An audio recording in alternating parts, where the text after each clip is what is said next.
Կներեք բարև ձեզ։ Պարոն Քոչարյան, դուք եք խնդրել Ռուսաստանի, որ սահմանափակումներ մտցնի։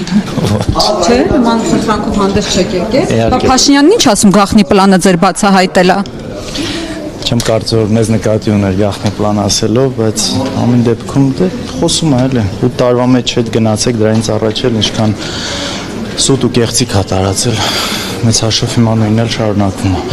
Իր ձախողումները փորձում է կապել ընդդիմության հետ, այն ինչը այսքան ժամանակ արել է միշտ մեղավորներ փնտրելով։ Իսկն իրանց անհեռատես սխալ քաղաքականության արդյունքում այսօր տնտեսվարողները ժողովուրդը տուժում է, ինքը էլի մեղավոր է փնտրում, այս ընդդիմությունն է, այս այն։ Ընդդիմությունը ինչ կապ ունի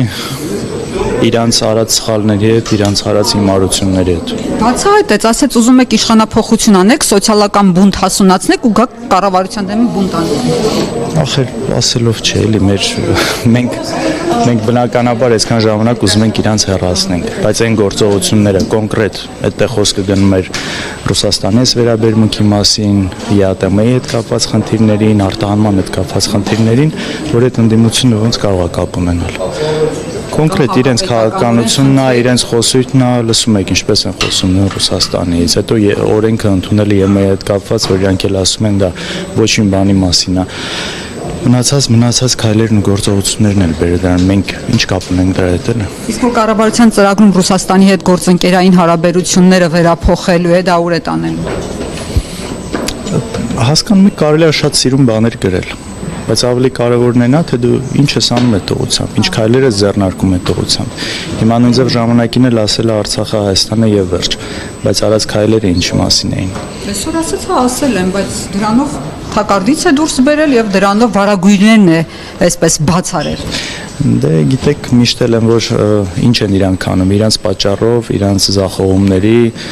միգուցե դավաճանության արդյունքում ունեցել ենք այս արդյունքը, այն ինչ ունեցել ենք, ու հիմա իրենք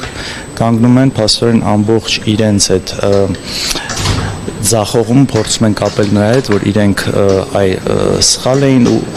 ինչ process է տեղի ունենում, էլի ադրբեջանական թուրքական նարատիվները իրեն շուրթերով է հիմա հնչում, այսինքն փորձում են ապացուցել, որ այն 30 տարի մենք սխալ ենք, պիտի իրականում այսպես լինեինք։ Մի խոսքով այդ իր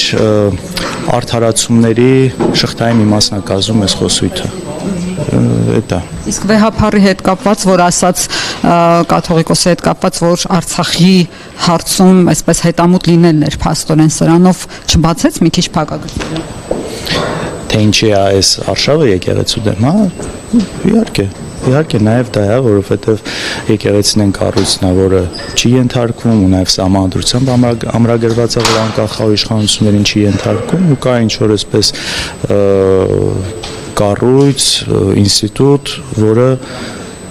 իրանց դեմ է խոսում ու այն խիզախությունը ունի ճշմարտությունը խոսելու, իրան դա ձեռք չտալիս, ուզում է փոխի, մնացածը արդեն տարբեր փաթեթավորումներն են։ Շնորհակալ եմ։